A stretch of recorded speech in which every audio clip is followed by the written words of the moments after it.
Presiden Prabowo Subianto menandatangani peraturan pemerintah tentang pengupahan yang memuat rumus kenaikan upah minimum provinsi atau UMP dan upah minimum sektoral kabupaten kota atau UMSK. Lantas bagaimana sih cara menghitung UMP atau UMSK bagi para pekerja menurut PP pengupahan ini? Menteri Ketenagakerjaan Yassi Erli dalam keterangan pers di Jakarta, Rabu 17 Desember 2025 mengumumkan pengesahan PP pengupahan ini. Cara menghitung upah minimum 2026 adalah penjumlahan upah minimum tahun 2025 dan nilai penyesuaian.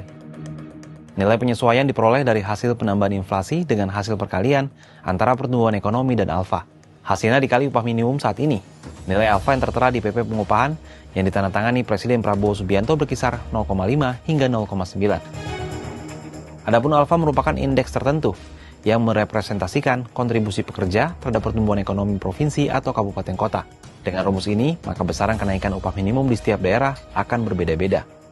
Tersebut juga mencantumkan terkait dengan upah minimum sektoral, ya baik provinsi, kota, kabupaten.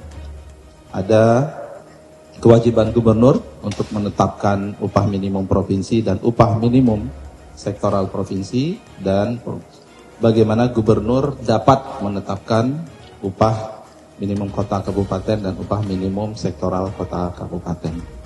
Dan semoga PP ini adalah hasil yang terbaik, ya, bagaimana kita mempertimbangkan aspirasi dari serikat pekerja, serikat buruh, dengan juga mempertimbangkan masukan-masukan dari industri. Ya, dan kami berharap inilah yang terbaik dan bisa kita jadikan sebagai patokan. Dengan rumus perhitungan UMP atau UMSK yang baru saja disahkan Presiden Prabowo ini, bagaimana cara menghitung besaran kenaikan upah di tahun 2026 nanti? Formula penghitungan upah minimum masih sama seperti yang tertuang dalam PP nomor 36 tahun 2021 tentang pengupahan, yakni tetap mempertimbangkan variabel pertumbuhan ekonomi, inflasi, dan indeks tertentu. Dengan menggunakan formula baru, berikut simulasi kenaikan upah minimum nasional.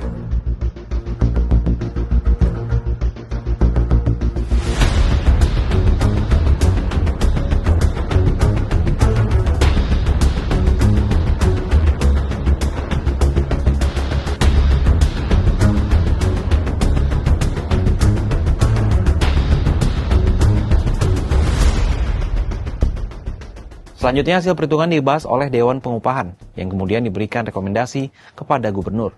Gubernur menetapkan UMP setiap provinsi dan akan berlaku mulai 1 Januari tahun berikutnya. Setelah ditetapkan, UMP diinformasikan kepada perusahaan dan pekerja.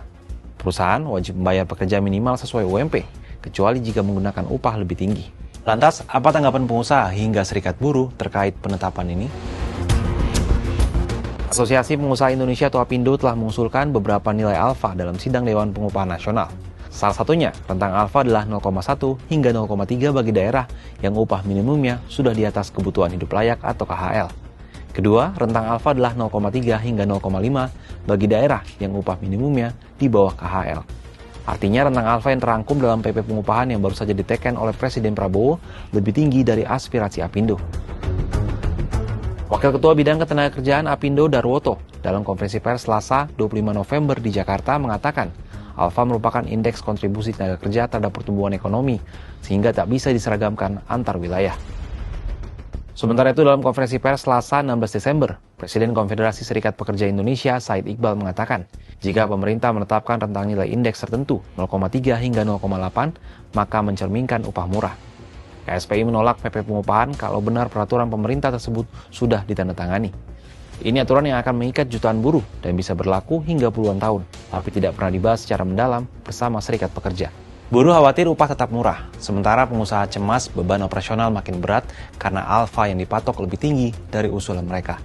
Di tengah situasi ekonomi yang menantang ini, apakah rumus baru yakni inflasi ditambah pertumbuhan ekonomi dan dikalikan alfa ini jadi solusi terbaik? Gimana menurut sahabat Kompas?